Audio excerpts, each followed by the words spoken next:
coming up. From what I could see, her cerebellum looks like what they said, a shrunken piece of broccoli. It looks pretty small. And they also said that there are large gaps in brain tissue in her parietal lobe. For Vault Studios, I'm Will Johnson. You're listening to The Daily Crime.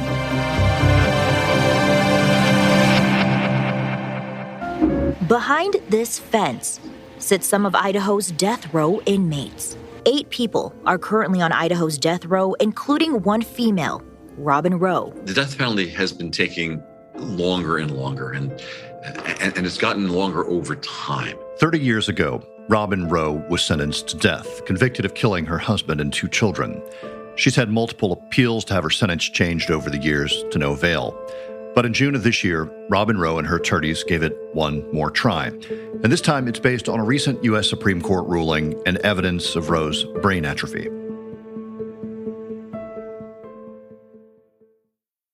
I'm joined by crime reporter Alexandra Duggan at KTVB in Boise. Alexandra, thanks for being here with us. We appreciate it. Yeah, absolutely. This is clearly a case that, has been going on for decades. Robin Rowe has been behind bars for decades. But let's go back to the beginning. This all started back in February of 1992 in Boise, right? Right. So essentially, there's a duplex on the corner of 5 Mile Road in Boise. And in the early morning hours of that night in February, police and the fire department arrived to find this duplex up in flames. They eventually got in and they found 3 people inside dead. They found a woman named Robin Rowe, her husband, Randy. He was dead. And then her 2 children, Tabitha and Joshua, 8 and 10 years old, and they were dead.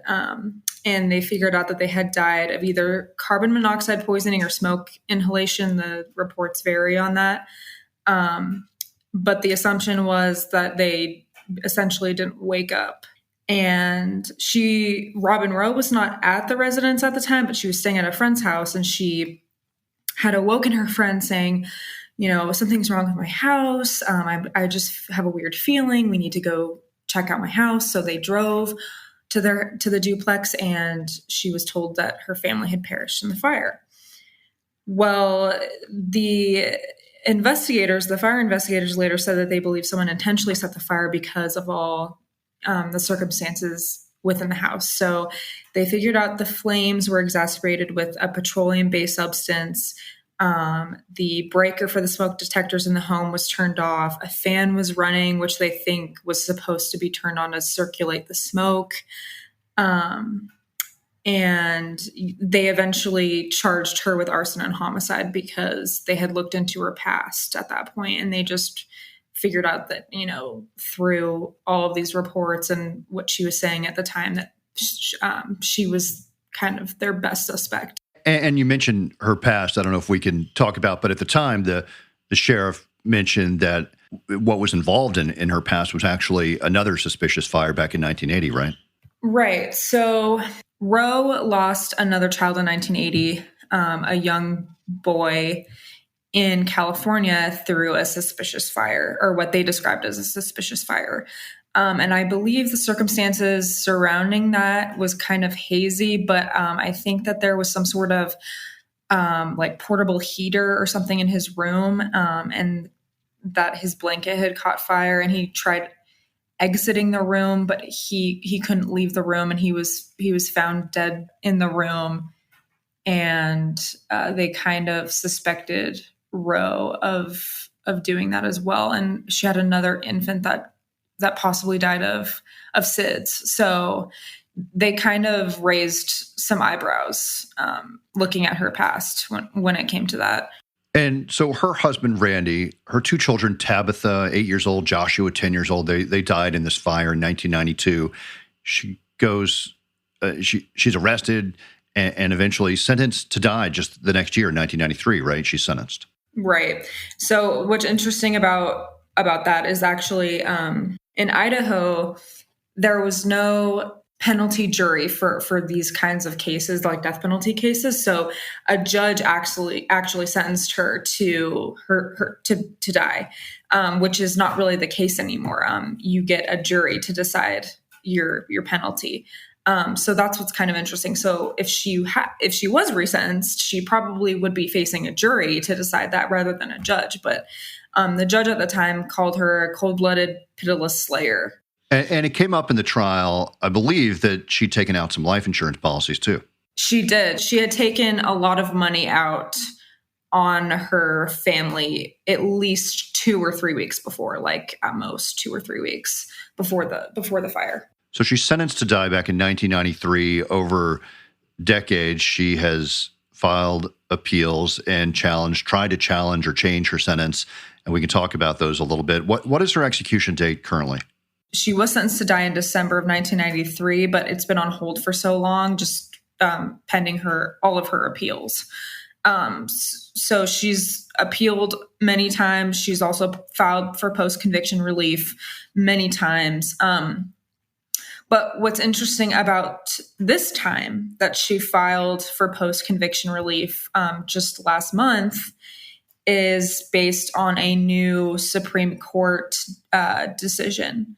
So that decision, which is they ruled on a case called Shin versus Ramirez. I guess if I could explain it best, it essentially says that if claims of ineffective counsel are not brought up in state court first, federal courts cannot address that at all. They have to be brought up in the state court.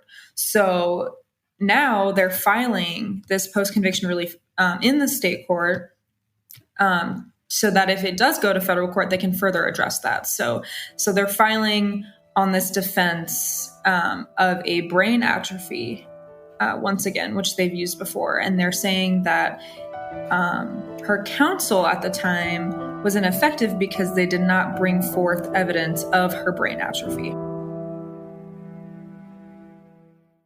Tell us what kind of evidence there is. I mean, her brain and whatever's going on with brain atrophy has been documented, right, and studied. Right. So they have actually, I went through 93 pages of the post-conviction relief that the defense filed, and they have all of their pictures they have her brain scans in there. They have, pictures of that. And from what I could see, her cerebellum looks like what they said, a shrunken piece of broccoli. It looks pretty small. And they also said that there are large gaps in brain tissue in her parietal lobe. So that kind of affects learning, judgment, behavior, decision-making, planning, a lot of the things, that go into day-to-day life, just making decisions. And so they're arguing that, there's evidence of this, but the counsel at the time had all of this evidence and refused to bring it up. So they're saying that her counsel was ineffective just because, their defense at the time was kind of saying how her husband could have done this crime, but never brought up any mitigation evidence later on, to kind of not justify what she did, but explain. And mitigation evidence is like background to kind of explain someone's life to the judge or the jury when they sentence you. And they're saying that was not brought up at all. So she deserves a new sentence, or she deserves to, have her execution sentence vacated because of that. And some of that evidence has to do with a tumultuous childhood, and there's certainly background and as you say, the circumstances of her life that could be brought up. However, a question about this brain atrophy, I mean, has this developed over decades, or are they saying this was already at play back in 1992 when this happened? Right. So they're saying that this was congenital. They're saying that, she most likely was born with this, but it was just made worse over time because she had a difficult childhood. They said that, she witnessed her parents being abusive. She experienced sexual abuse. She lived in poverty. She was bullied. She was picked on. She wet the bed until her early teenage years. And so they're saying those things made her brain atrophy or brain damage worse, her decision making worse. All these things contributed psychologically. And, these decisions that she made at the time, that night in 1992, could not really be, not be explained, but kind of elaborated on through this evidence of brain damage. She's now 64 years old. She's been behind bars for decades on death row. And I understand that if she were to be resentenced, this would not go back before a judge, right? No, this would probably go to a jury, just because back then, they didn't see penalty juries. At the time, this was a judge that handed down her sentence. But it's pretty interesting just that now a jury would probably end up deciding her fate. It's very interesting that, they're filing this post-conviction relief off of this new Supreme Court decision, rather than what they have previously done before. They've exhausted her appeals. So they're moving to post-conviction relief because you kind of have a little bit more leeway within what you can do for post-conviction relief. And they're bringing it up in state court to see how far it goes. So it'll be interesting to see what happens. All right. Yeah, we'll keep an eye on this case. And as you say, what happens next in the state court. Alexandra, thanks for talking to us about this one. We appreciate it. Yeah, absolutely. Thank you. You've been listening to The Daily Crime, a podcast from Vault Studios. Be sure to check out our other podcasts, including Bardstown, The Officer's Wife, and our weekly show, True Crime Chronicles. For Vault Studios, I'm Will Johnson.